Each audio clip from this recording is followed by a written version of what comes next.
To date, there is only one single class in all of D&D 5e that I have not tried to make a tank build out of. Do you know what it is?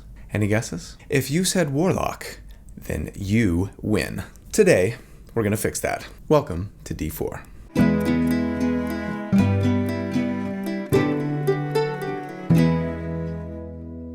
I mean, I guess if you saw the thumbnail or the title for the video, you probably did guess that. But anyway, felt like a good intro. So yes, here at D4, each week we take a deep dive into one, sometimes two, specific character builds for our favorite TTRPGs. We theorycraft about the character, we crunch numbers about them, not so that I can tell you the right way or the best way to play a particular character, but to explore one potential way to build a character with the hopes of creating something that is both really fun but also really powerful to play in-game. So if you enjoy creating characters for role-playing games almost as much as you enjoy playing the actual game itself, or if you're just looking for tips or ideas on a character that you're thinking about playing, then welcome home. Oh, welcome home. This is where you belong, and I am really glad that you're here, so thank you for being here. My name's Colby. Yes, I do have merch available. If you didn't know that, just check in the video description. I put a little link to where you can get some. There's hoodies, t-shirts, stuff like that, hats even, and that's a great way to support the channel. And another fantastic way to support the channel is by watching and liking and subscribing and commenting. Thank you for just being here. And also, if you really want to go the extra mile, you could consider joining as a member. There's a little button down there that says join for $2 a month. You get access to the library of write-ups that I create for each of these videos so that you don't have to go back and rewatch the video or take notes if you wanted to create the character yourself. Huge shout out and thank you to my channel members. You guys do so much for me and I really appreciate it. And for everybody else, you are awesome too, and I am really grateful for you as well. So thanks for being here. So yes, a Warlock tank.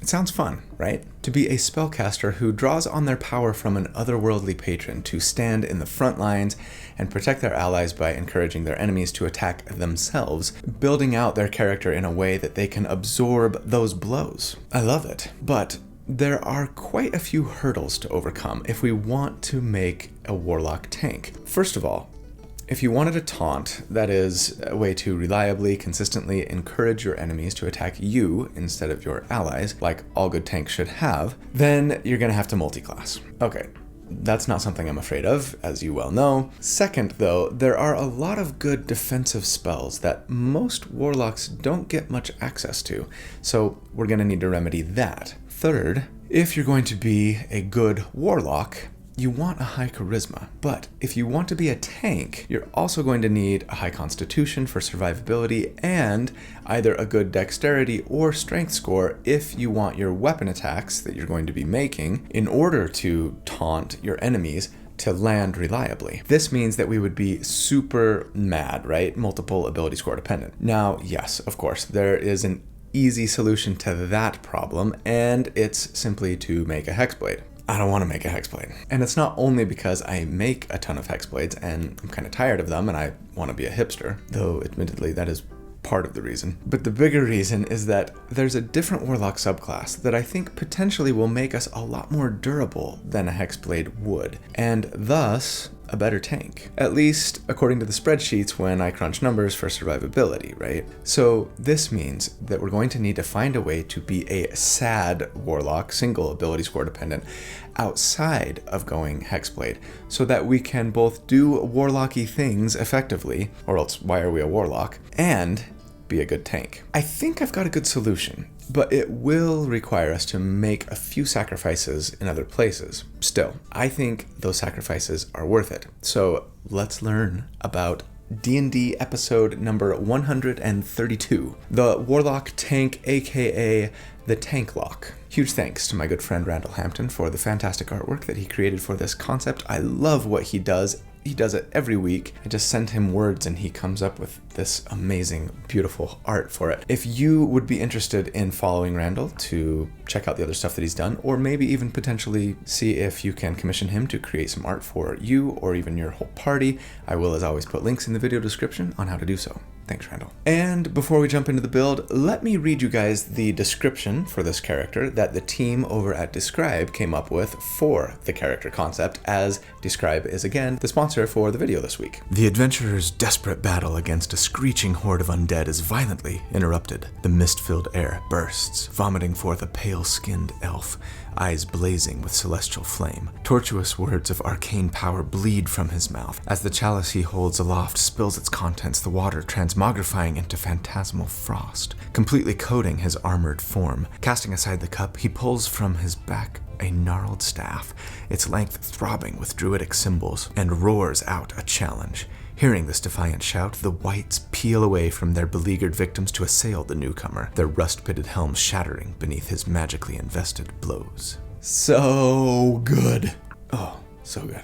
Most of you know by now about dScryb, how they do professional box text-like written descriptions of pretty much anything you could ever want a description for in your TTRPGs, with tens of thousands of searchable things already in their library, much of which is available for free. But then also with a subscription, how you can request your own scenes for your own characters, like I did for this one, or, a setting in your campaign, or a spell, or a magic item, or a line of dialogue, or even a tavern song, to really help you immerse your players in your world.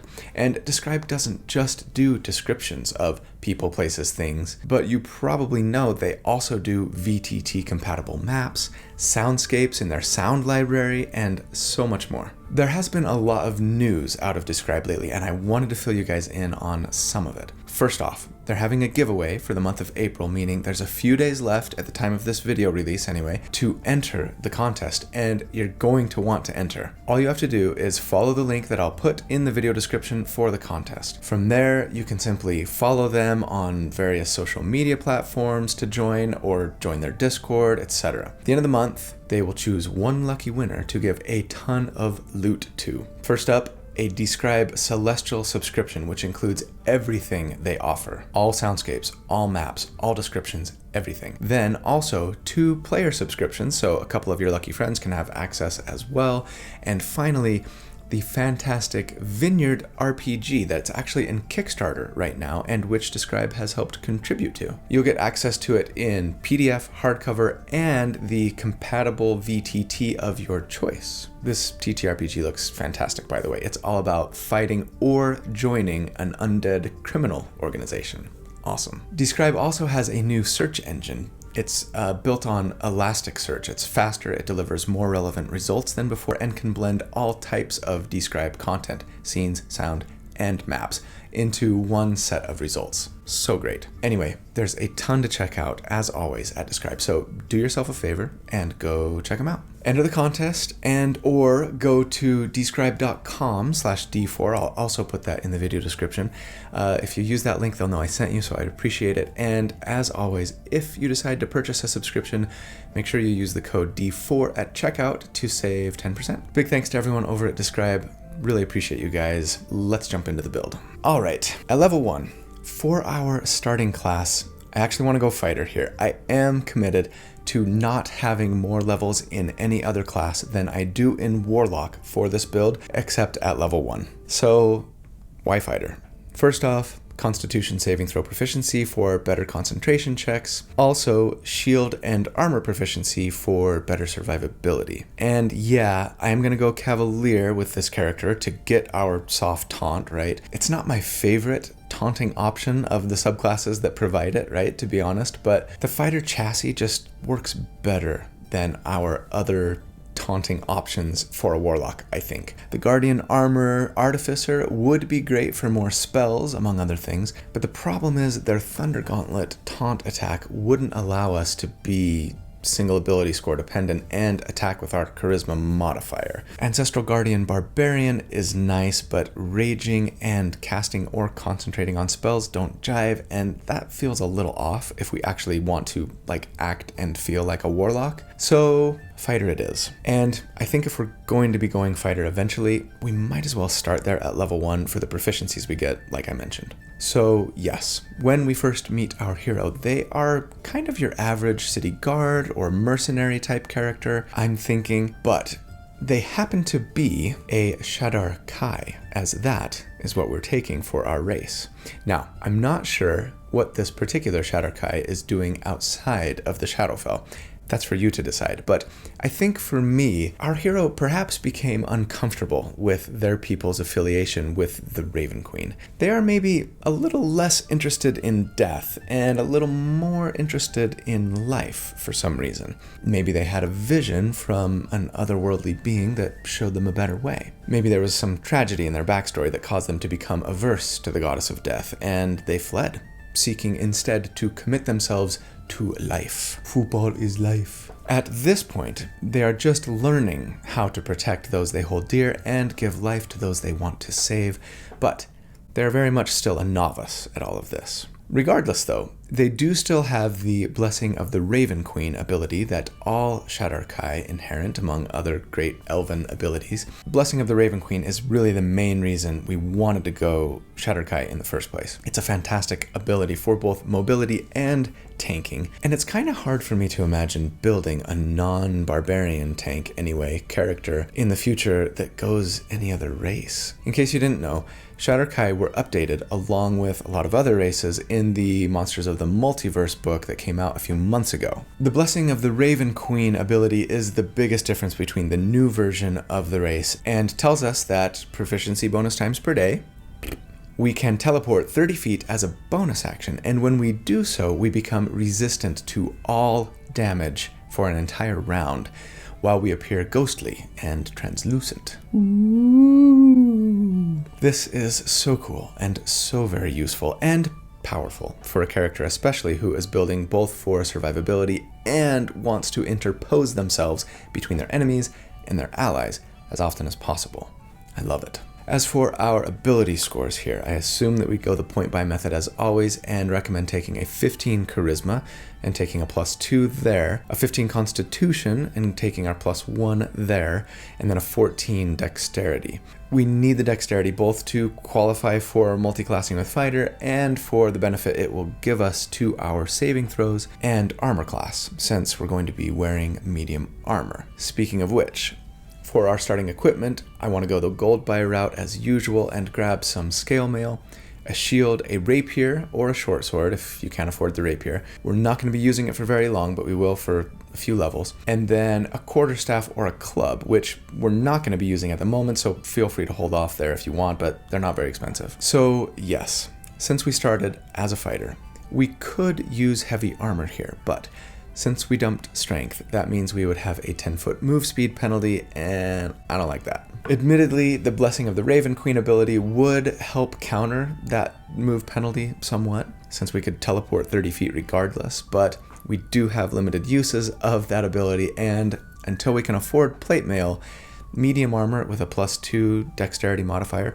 gives us the same armor class as heavy armor anyway. Feel free to switch to plate later when you can afford it, especially, of course, if you can find some mithril plate armor, which doesn't impose that move speed penalty if you don't meet the strength requirement, right? As for our weapons, yes, at the moment we're a pretty lousy damage dealer with a finesse weapon and only a +2 dexterity modifier. As a tank character, we'll never be all that great at damage anyway, but these first couple of levels are particularly painful. Just hold on and survive until level 3, level 4 is even better. As a fighter 1 though, of course we do get second wind. It lets us heal ourselves once per short rest with a bonus action, equal to a d10 plus our fighter level, particularly nice for those of us so interested in our survivability. And then we get a fighting style. I think if I were playing this character in-game, I would probably go with interception here to let me use my reaction to reduce damage dealt to a nearby ally. Seems like the kind of thing that a tank would be doing, right? But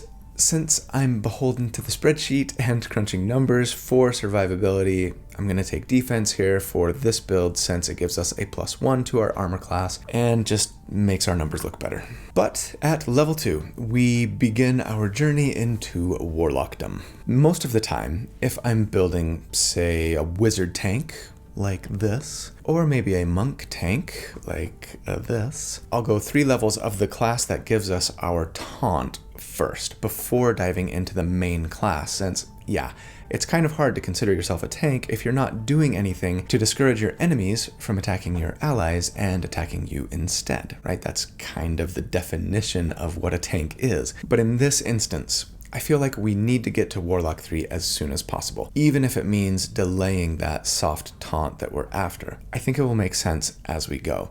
So yes, at this point, that otherworldly being that led us away from the Shadowfell and toward a better path has made themselves more fully known to us and deemed us worthy to imbue us with a portion of their power if we will commit to helping them in their own cause, or perhaps if we just commit to protecting others in their behalf. Because yes, at Warlock 1, we get our subclass, our otherworldly patron, and in case it wasn't obvious, I want to go with the celestial patron. Like I said at the beginning, Hexblade could work really well here. In fact, it would be an easier path to let us just depend solely on our charisma. It would let us do more damage and potentially land our soft taunt on more enemies sooner, but we're not really interested in easy here. And the Celestial Warlock both feels more like the path a protector tank character would go thematically to me, and also,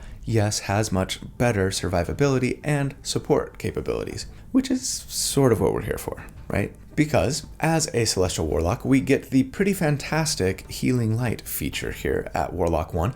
This tells us that we get a pool of D6s equal to 1 plus our Warlock level per day that we can use as a bonus action to heal any creature, including ourselves, that we can see within 60 feet. We can only spend a number of these dice at one time equal to our Charisma modifier, so no more than 3 dice at once for us currently, but we only have 2 dice right now anyway, so I don't see this as a huge restriction even later on. Admittedly, D6s, it's not a ton of healing, but if we're truly doing our job and convincing the enemy to attack us most of the time, it will be a nice way to extend our own life by a little bit. And of course, it will be a fantastic way to bounce an ally back to consciousness if they go down from range with a bonus action. It's sort of like Healing Word, and that's a great little feature to have. As for the spells that we get at Warlock level 1, Celestial Warlocks get the Light and Sacred Flame cantrips for free, not bad.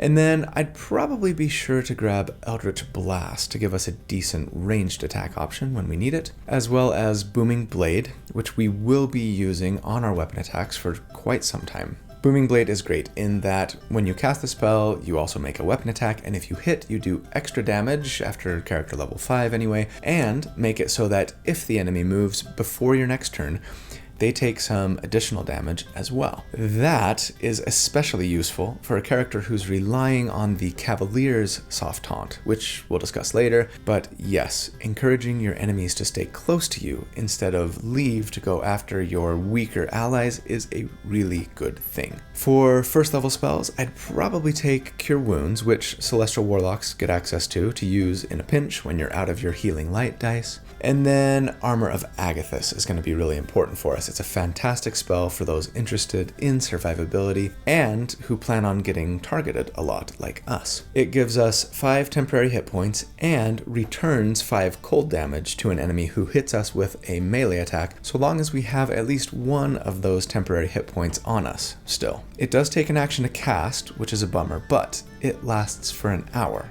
without requiring concentration. So yes, I'm going to assume that we've got this spell on us when a fight breaks out. Armor of Agathis also scales quite nicely, increasing by 5 more temporary hit points and 5 more damage returned for each level we upcast it. This will be a decent source of both survivability and damage for us, and I love it.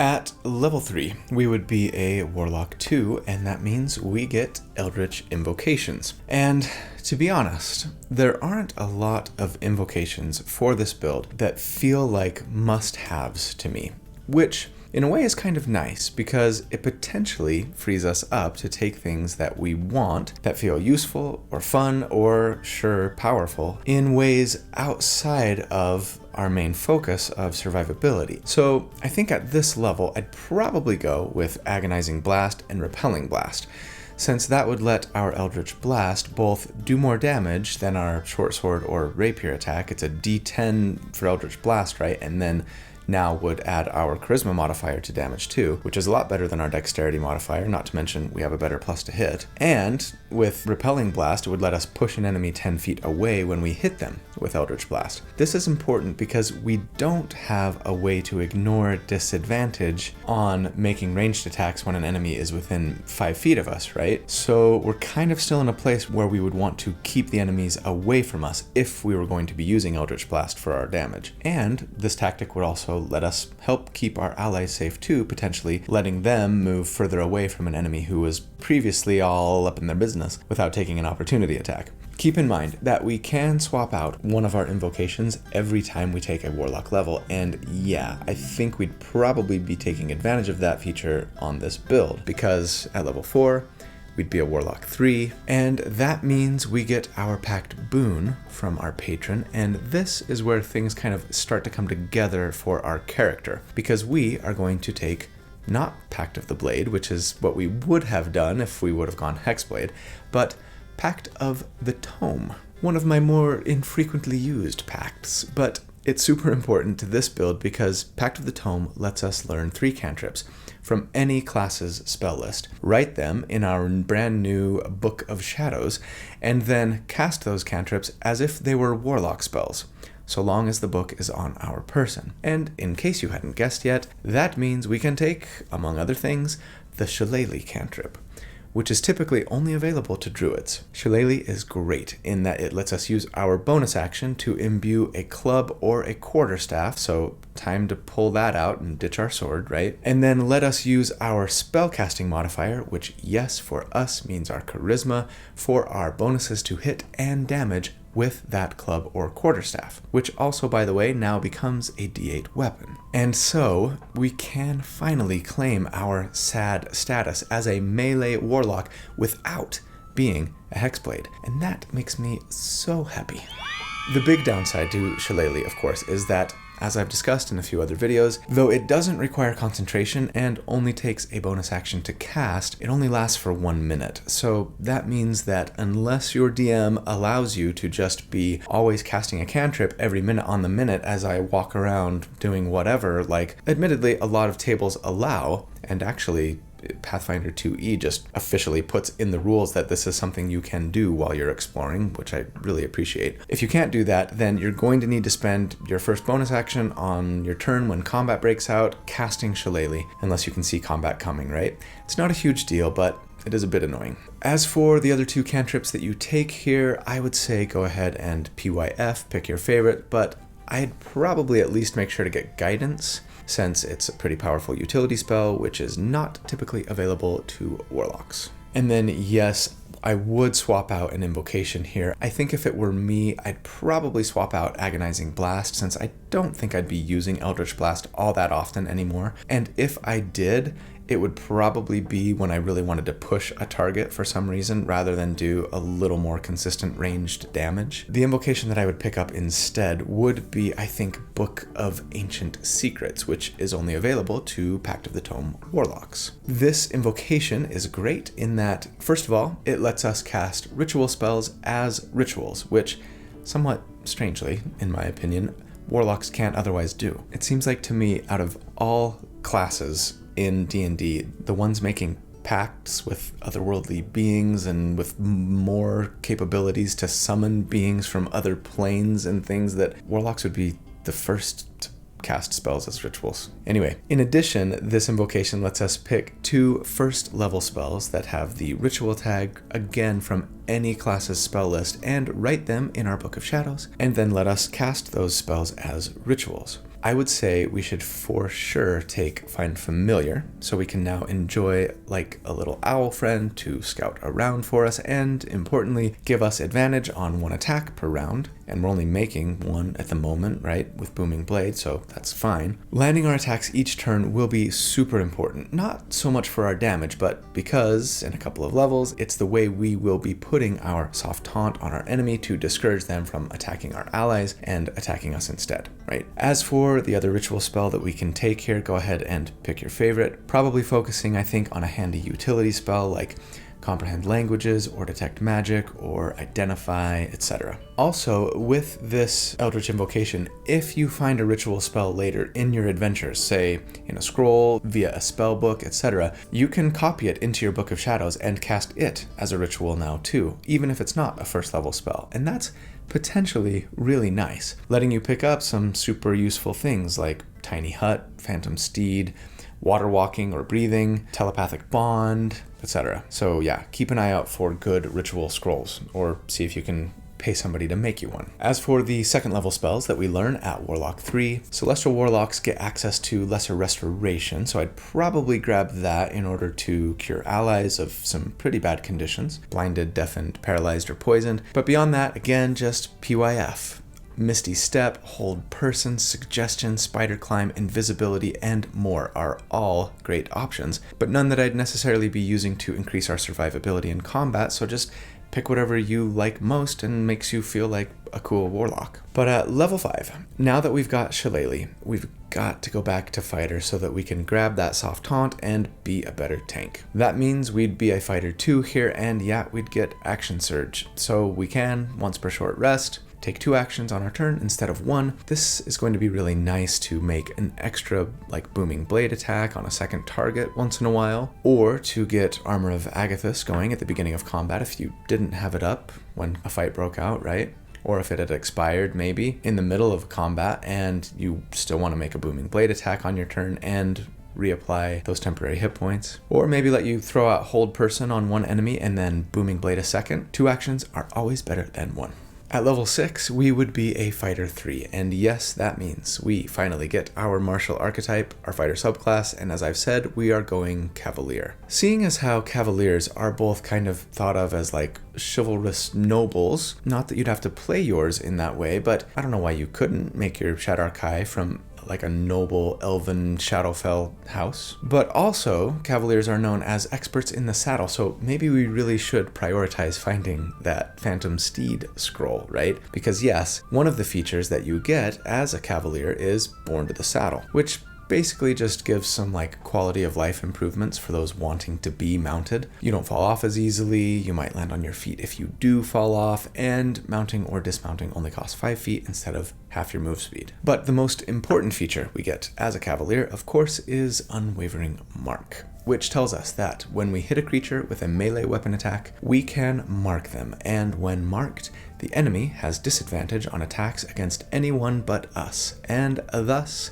we have our soft taunt, finally. Also, with Unwavering Mark, if a marked enemy does damage to anyone other than you, despite you encouraging them to do otherwise, once per day, it's based on our strength modifier, unfortunately, but does have a minimum of 1 use per day at least, we can use our bonus action on our next turn to attack the enemy with advantage and do extra damage equal to half our fighter level. It's not amazing, but just one more way to encourage enemies from attacking our allies and punishing them for doing otherwise. Now, the nice thing about Unwavering Mark is that we can mark as many enemies as we want with it, so long as we have the ability to hit multiple enemies with a melee attack, right? It only lasts until our next turn. We don't currently have ability to do that outside of Action Surge, but it is a benefit over, say, the Ancestral Guardian Barbarian, who only gets to put their taunt on a single enemy at a time. The big downside to our mark is that the enemy has to stay within 5 feet of you for it to work, meaning that, yes, we want to do everything in our power to keep them where we are. Hence, Booming Blade. Not only does it do a little extra damage, but now if they try to run from us, they will potentially take an opportunity attack from us and an extra 2d8 of thunder damage at this level. So I would think that most of the time that enemy's just going to be staying put rather than chasing after our squishier friends. And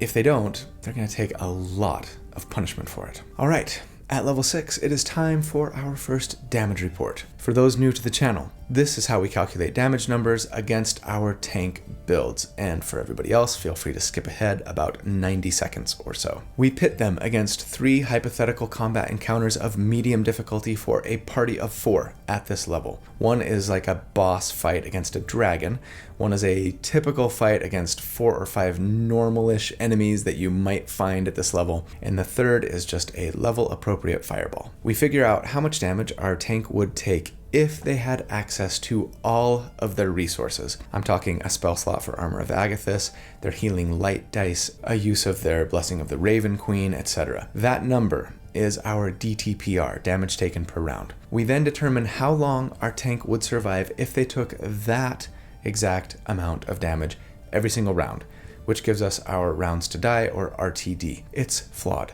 You might not have any spell slots left for every single fight, or only 2 healing light dice, right? But as I do with all of my builds, I like to calculate numbers based on best case scenario in the interest of exploring what's possible, mechanically speaking, for each character. And also, of course, every enemy on the battlefield is very unlikely to spend their entire turn attacking you and only you round after round after round, right? That'd be awesome if they did, but I think it pretty unlikely. The model is imperfect but serviceable so long as we apply it to every single tank character that we build, which we've done. So right now, with a shield and a +1 to armor class from the defense fighting style, a 14 dexterity, and assuming we've managed to get half plate armor, our armor class is a very solid 20. With a 16 constitution, 10 temporary hit points from Armor of Agathis, upcast at a 2nd level, right? 14 hit points of potential self-healing from our healing light dice, and another 8.5 on average healing from Second Wind. We are sitting at 87.5 hit points on average, potentially.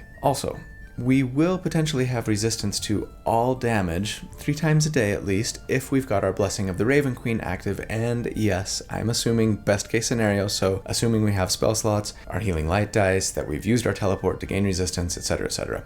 Again, and as always, we're talking best case scenario for damage taken in a round, then calculating how long we'd survive at that level of damage. It's not really an attempt to figure out how long it would take this character to actually die in this scenario, because we're working in a vacuum, right? We're working in a lab, not in a real imaginary battlefield. Sorry, it probably feels like I'm beating a dead horse, but you would be surprised at how many comments I get with each tank build complaining about how unrealistic my number crunching is. Right, so at this level, our boss fight was against a young white dragon, and if they did nothing but just attack us with their bite and their claws, we would take on average 9 damage in a round, and at that level, we would survive for 10 rounds. The typical fight was against 4 berserkers, and the DTPR there was 6, with the rounds to die being 14, and against a 14 DC level 3 fireball, we would take 11 damage per round on average, and at that rate of damage, we'd survive for 9 rounds. Compared to other tank builds that I've done to date at this level, and check in the video description to see those comparisons, the graphs, the spreadsheets, this is kind of top of tier 2 territory for attacks against our AC, and better than most builds for fireball. Not bad at all. Let's see where we can go from here. At level 7, we're going to be a Warlock 4, and that means we get an ability score increase or feat, and I feel the same way about this as I do about pretty much all of my tank builds. If I were playing this character in game, I think I might be looking to bump my charisma to improve my attacks and my spells, among other things. But since I want our numbers to look as good as possible on the spreadsheet, I'm instead going to take tough here to give us 2 more hit points per character level, exploring the realm of what's possible. So you feel free to go a different route if you feel like your survivability is in a good place and you want to instead focus on being a better, well, Warlock and or do more damage, etc. I should probably mention here as well, some of you may notice that I'm not taking the Warcaster feat because I hate it. It wouldn't be a bad option to consider. Being able to cast Booming Blade as an opportunity attack, which we could do with Warcaster, makes it that much more painful if an enemy tries to leave your side. Having advantage on concentration checks would be nice, which also comes from Warcaster. And yes, of course, being able to cast spells that have somatic components with our hands full would be another benefit. You might also notice, however, that I'm not actually planning currently on casting a lot of spells in combat that would require a free hand, though. I mean, you could always sheath your club and then cast Hold Person if you wanted, drawing it next round to make attacks, right? With Booming Blade, the somatic components are the attack you make with your weapon, so we should be good there. Still, Warcaster is worth considering, especially because at level 8, I want to take an oh-so-brief detour. You see, the big drawback with Warlock is that, again, outside of Hexblade, so OP, Warlocks don't get access to the shield spell. And shield is a really powerful defensive buff that we would love to have access to, giving us a +5 to our AC for an entire round if we have the reaction to cast it and the spell slot to spend, right? There are a few ways we could get access to shield, but I think the best is to take a single level dip in another class. In our case, that's going to be Sorcerer. And Sorcerer can potentially get us some other really nice benefits to boot. So yes, we'd be a Sorcerer 1, and as such we get our Sorceress Origin, our Sorcerer subclass, and I think it makes perfect sense, thematically, to go Divine Soul. This could simply be explained as our Celestial Patron granting us an increased portion of their power, if we didn't want to complicate our backstory too much, but sure, you could always make it a part of your story that you do have divine blood in your ancestry, right? Perhaps that explains why your celestial patron reached out to you in the first place. Maybe you're related. As a divine soul, we get Favored by the Gods, which is probably my favorite level 1 sorcerer subclass feature. It tells us that if we fail an attack or a saving throw, once per short rest, we can add 2d4 to it, potentially changing the outcome. Definitely save this for an actual important saving throw and don't go wasting it on a fireball spell. We also get the Divine Magic feature here, which basically gives us access to the Cleric spell list as well as the Sorcerer spell list, and that means we have access to some really great defensive and protector-based spells now. What you should undoubtedly do is grab Bless and use that for your concentration most of the time from now on, unless someone else in your party is already doing so. What I'm going to do is grab Shield of Faith and use it to selfishly increase my armor class by 2. You cast Shield of Faith as a bonus action and it lasts 10 minutes, so that's nice. And to be fair, I think it's okay to be selfish with our concentration when pretty much everything else that we're doing as a character in the game is trying to protect our allies by getting enemies to attack us, right? But as for the other spells that we should take here at Sorcerer 1, I'd say just make sure you grab, yes, the shield spell, and then Absorb Elements as well, since that lets us use our reaction to have resistance to elemental damage until our next turn. Meaning that we could use this against that fireball if we needed in case it comes up, and we hadn't used Blessing of the Raven Queen on our turn, right? One note, yes, rules as written, you'd probably need Warcaster here to have your hands full and use your reaction to cast shield or even absorb elements. At my table, we can drop a weapon as part of the reaction to cast a spell like this, but I know it doesn't work that way for everyone, and if it doesn't for you, then yes, you probably want to have grabbed Warcaster at Warlock 4 or at Fighter 4, which we would be now at character level 9. We really want that ability score increase or feat at this level, which I, again, would probably be using to cap my charisma here, I think, but for the purposes of this build, I'm going to say we're bumping our constitution, since that's the thing that will do the most for our survivability, putting it at a very friendly 18. For our level 9 damage report, then, since last check, we've done a ton of great things to our hit points, getting tough and a better constitution modifier, not to mention picking up one more healing light die per long rest. We've also grabbed massive bumps to our armor class thanks to Shield of Faith and the shield spell, not to mention a couple more spell slots per long rest with that single level of sorcerer that we could use for things like shield and absorb elements, among others. Finally, sure, I'll assume that we've got access to Favored by the Gods when that fireball comes our way. Please don't use this feature on a fireball unless it's like the difference between life and death. Taking a little bit more damage is usually not as big a deal as saving against somebody trying to mind control you or something, right? Anyway, we would now be sitting at a potential armor class of 27.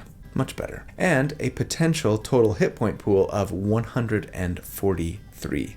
Those are some massive gains. So at this level, the boss fight here was a young blue dragon, and if they just tried to bite and claw us on their turn and we had access to all of our resources, we would take only 4 damage in a round, and at that rate we'd survive for 35 rounds before keeling over. The typical fight was against 4 hobgoblin captains, and our DTPR there was 3, and that gives us an RTD of 45. And against the fireball, we would take 12 damage in a round on average, and at that rate we would survive for 13 rounds. And compared to other tank builds that I've done to date at this level, that's pretty comfortably in the upper half of tier 1 across the board. Very nice. Now, to be fair, yes, we are spending a lot of resources to get there. This build will definitely be a lot more powerful when you're getting like 1 fight per short rest and maybe only a couple of fights per long rest too, for that matter, right? Admittedly, that's kind of how we roll at my table, but I appreciate that not all tables are that way. At level 10, we would be a Warlock 5, and that means we get a 3rd invocation.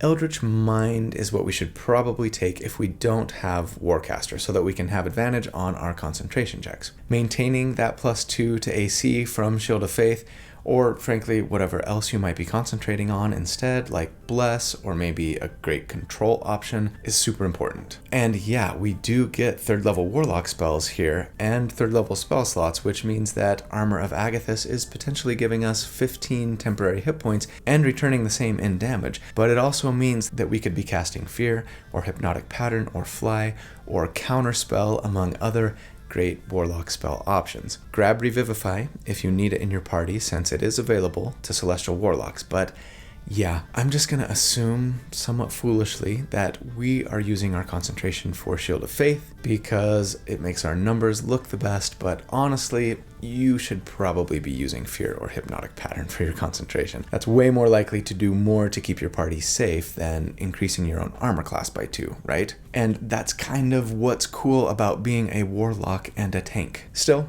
I like having the option for Shield of Faith, especially since we could use one of our Sorcerer spell slots to cast it, right? It's only a level 1 spell. At level 11, I'd want to go back to Fighter here to get extra attack, but I'm admittedly a little bit torn on this. Honestly, Booming Blade would do just about as much damage as attacking twice, since now at character level 11, we would add 2d8 to Booming Blade, and our Shillelagh Club attacks are just a d8 plus 3. I mean, yeah, actually in that case, Booming Blade does slightly more damage on average. Plus we have advantage on the attack from our Familiar, potentially, but we wouldn't on the second attack with extra attack, right? Plus, Booming Blade has the added benefit of encouraging our enemies to stay put, like we've talked about. That said, I hate being like a tank and only being able to put a soft taunt on 1 enemy per turn. It just feels kind of inadequate. If you're happy with what Booming Blade is doing for you, go ahead and just stick with Warlock. If you feel a lot better about potentially marking 2 targets per turn, or at least would like to have the option to do so, go ahead and take Fighter here, and in fact, sure, you should seriously consider getting here a lot sooner in this case. I've been working with the never have more levels in any class than you do in Warlock rule, but getting Fighter 5 sooner is worth considering if you really want to be able to mark 2 targets per turn, right? At level 12, we'd be a Warlock 6, and that means as a Celestial Warlock, we get the Radiant Soul feature. It doesn't do a ton for us. We get resistance to radiant damage, which is nice, but Radiant isn't a very common damage type for enemies to be dealing in D&D 5e. It also, though, lets us do extra damage equal to our Charisma modifier when we do fire or radiant spell damage. There's got to be a high damage Celestial Warlock build in there, right? Maybe like a Firebolter for sustained DPR? But we need more ways to bump cantrip damage. And the only other ones I can think of are intelligence-based casters. Draconic Soul Sorcerer? But they don't get a bump to damage until level 6, so now we're like a level 12 character by the time both of those things kick in. Anyway, sorry. Yes, not an amazing feature for a tank, but it's better than no feature, so we'll take it. At level 13, there is another ability score increase or feat at Fighter 6, so if we went Fighter 5, let's go 6 so we can grab that, and then cap our Constitution at 20, and be as beefy a Warlock as we can possibly be. For our level 13 damage report, since last check, the best things we've gotten are not going to be showing up on the spreadsheet. Extra attack for more taunts, nice control spell options, better concentration checks, etc. We do have a bigger potential hit point pool though, thanks to a higher constitution score, 3rd level spell slots to cast Armor of Agathis with, and a couple more healing light dice to heal ourselves with, or others of course. Right now, if we're using all of our resources selfishly, we would have a potential total hit point pool of 216 for the enemy to have to burn through. Beefcake lock. Alright, the boss fight here at this level was an adult white dragon, and if they just clawed and bit at us on their turn, on average they would do 7 damage per round to us, and at that rate we'd survive for 33 rounds. The typical fight was 5 helmed horrors, and the DTPR against them was 4, and the rounds to die was 58, and against a level 7 DC 16 fireball, we would take 15 damage per round on average and survive at that rate for 15 rounds. And yeah, that again keeps us kind of in the top half of tier 1 across the board here. When you've got access to your resources on this character, you are one tough nut to crack. All right.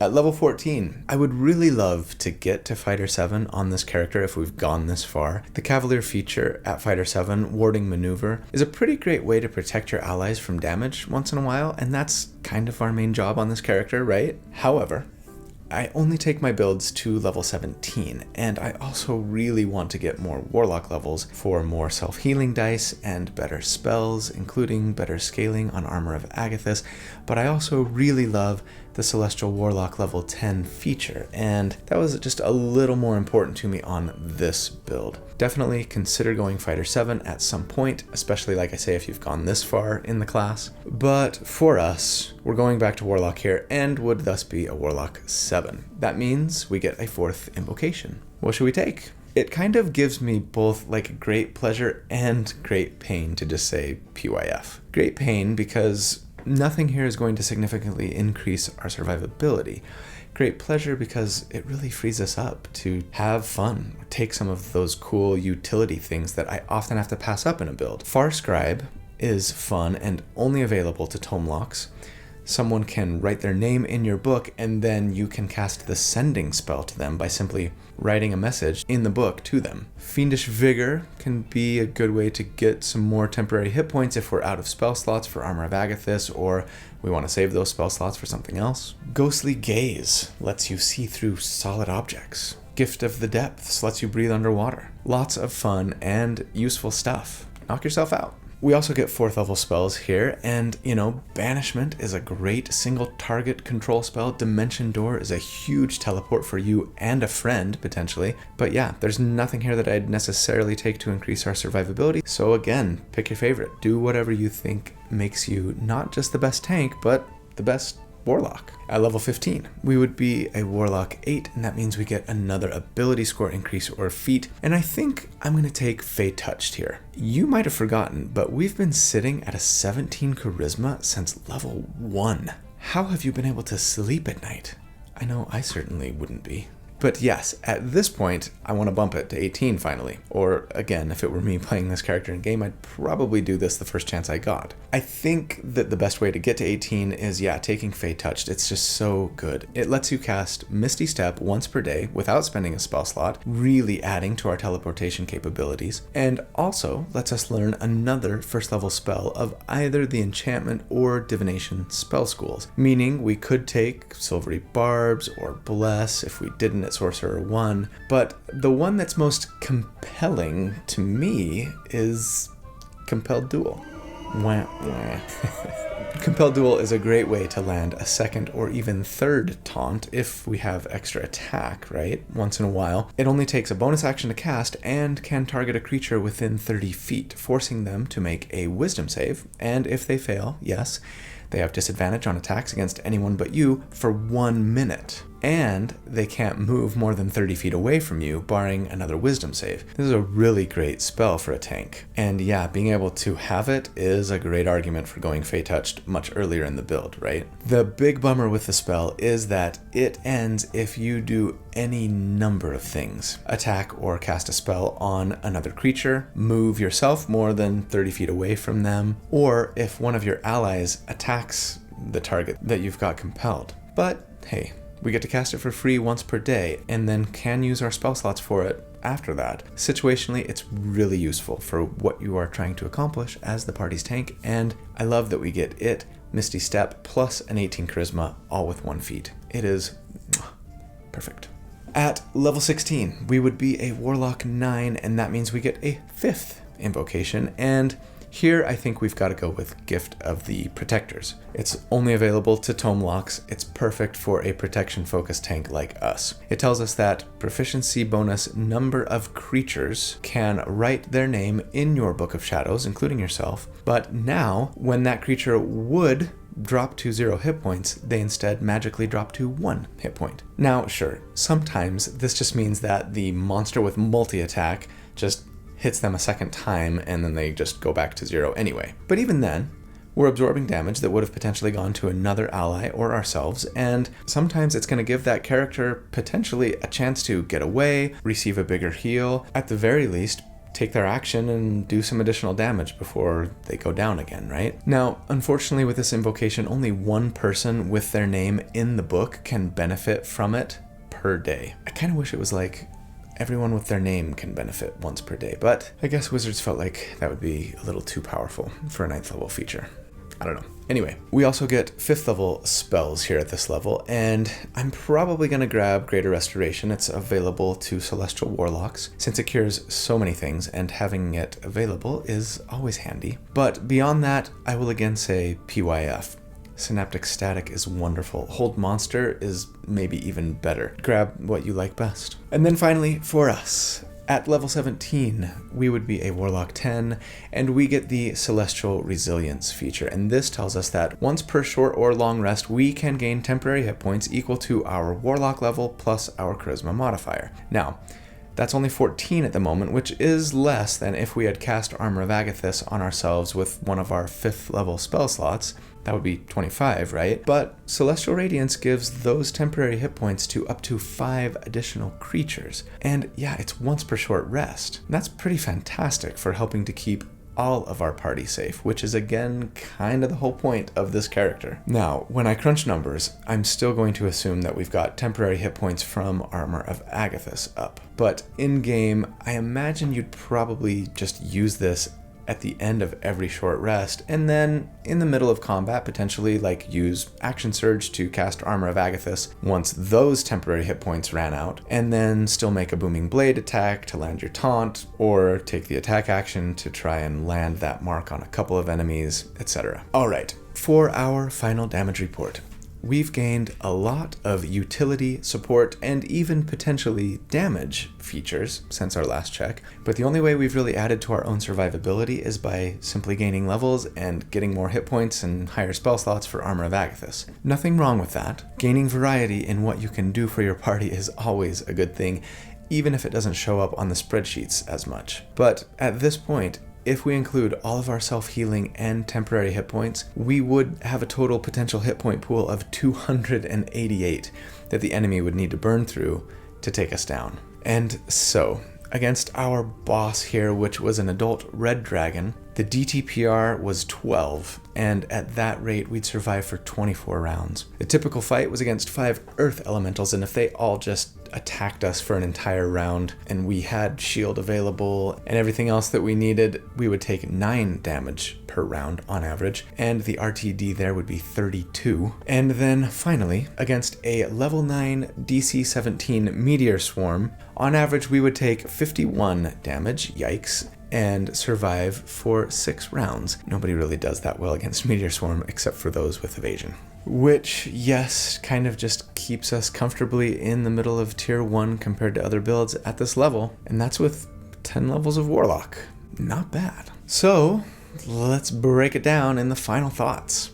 The tier score for this character, if you take the rounds to die for each of the hypothetical encounters at each of the damage reports and just averaged them into one big number, we would end up with a 24. And that puts us, not surprisingly, right in the middle of tier 1. And I'm not gonna lie, that was a huge surprise to me. We get a lot more mileage out of our self-healing and other defensive spells than I originally thought we were going to get when I first started building this character. Now, does that mean that they are one of the best tanks that I've ever made? That all depends, right? They're probably not as good at drawing enemy fire as others that I've done, like the Bear Totem Barbarian tank. I don't know how many cards I've done yet this week.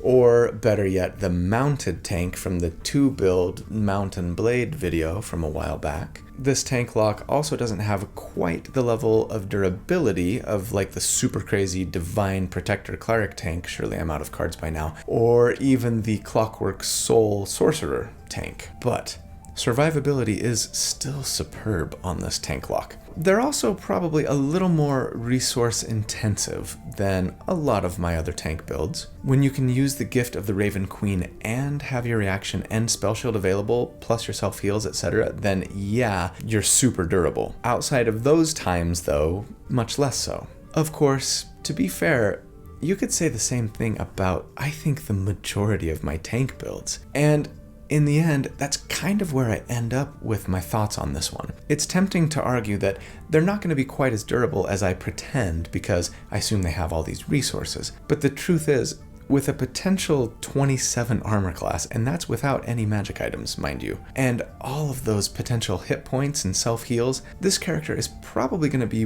way more durable than you actually need them to be. I say this a lot, but yeah, nobody goes into a fight and just manages to draw all enemy fire for the entire combat encounter, right? And that's actually great news for us, because it means that we can potentially sacrifice some of those durability options I took to use them for other things like control spells, more damage, better utility, etc., and still be a great tanky protector for our team, while also being a character who is primarily a Warlock. And not even a Hexblade Warlock. And I love the capability that this character gives us to do just that. So, that's the build for the week. I hope you guys enjoyed it. I had a blast making it. I love you guys. You're the best. Thanks so much for all that you do for me, for the channel. I so appreciate it. I hope you have a really fantastic day and a great week, and that you stay safe, and that you be good and kind, and that I see you again really soon. But until then, take care. Bye.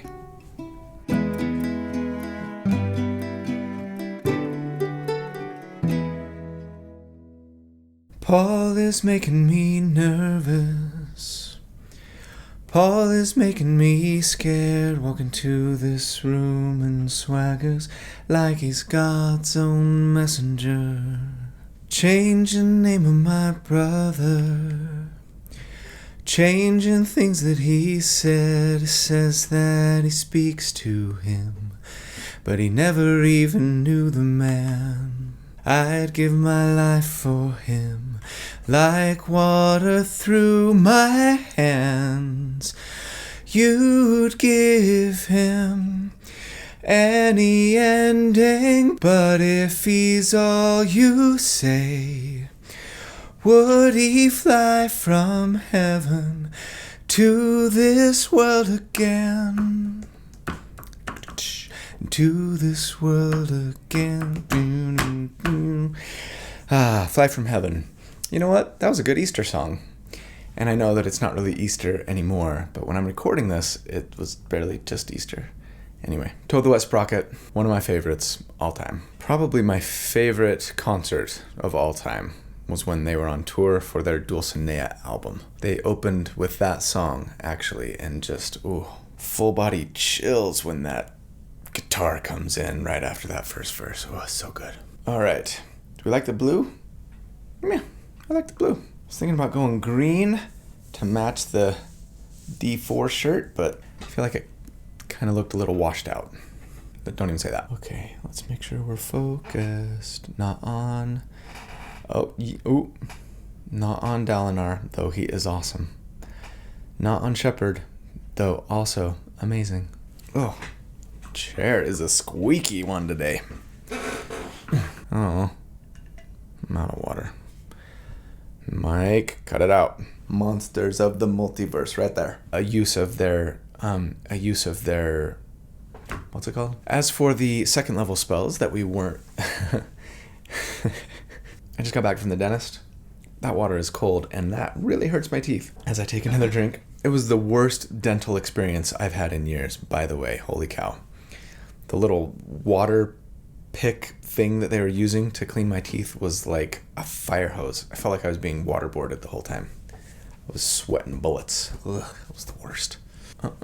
It's not that much. It's 10.5. Recalculate numbers. Oh, wait. No recalculate numbers. I was right. I love that.